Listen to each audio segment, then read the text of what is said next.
Claire Norton. Eh bien, écoutez, aujourd'hui, je vais vous parler de mes livres. Le premier, En ton âme et conscience, Malgré nous, que je n'ai pas. Et ces petits riens qui nous animent, qui vient de paraître. Je suis maman de 3 enfants, je travaille dans les ressources humaines et j'écris depuis que j'ai l'âge de 12 ans. Écrire, ça a toujours été une nécessité pour moi. Et alors, travailler dans les ressources humaines, eh bien, ça m'a permis de faire de nombreuses rencontres, puisqu'au travers de mon métier, j'ai pu accompagner des personnes de culture et de sensibilité très différentes, et ce, à des moments très particuliers de leur vie, aussi bien personnels que professionnels. Et finalement, eh bien, beaucoup de ces rencontres ont nourri mon écriture. Alors, tout d'abord, En ton âme et conscience, c'est mon premier livre publié. Et avec En ton âme et conscience, eh bien, je souhaitais témoigner de confidences que j'ai pu recueillir lorsque je travaillais dans le milieu médical auprès de personnes qui étaient en fin de vie et qui ont toutes été porteuses pour moi de messages essentiels. Alors évidemment, ce livre, on pourrait penser que c'est un livre noir, mais c'est au contraire un message d'espoir, parce que c'est un message sur la vie.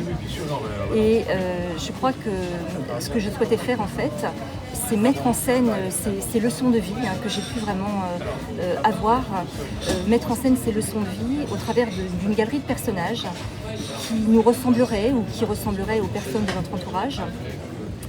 Et d'un seul coup, leur vie, alors qu'elle était tranquille, alors qu'elle était tout à fait normale, leur vie va basculer.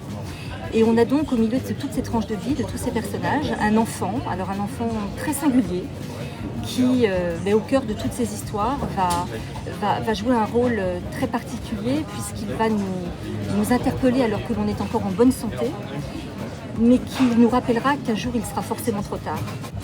Alors avec ces petits riens qui nous animent, qui vient de paraître aux éditions Robert Laffont, eh bien, je souhaitais parler de notre disponibilité à l'inattendu et de notre ouverture à la différence.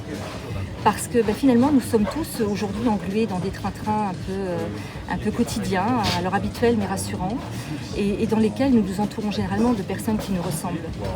Et le sujet de ce livre, eh bien, ça va être de voir comment des personnages très différents, que vraiment rien ne prédestiné à se rencontrer, voir comment ensemble ils vont réussir à dépasser les apparences pour découvrir au fond de chacun d'eux un secret bien gardé, voir comment ils vont s'enrichir des forces et des fragilités de tous les autres pour parvenir ensuite à affronter les difficultés en lien avec leur propre histoire.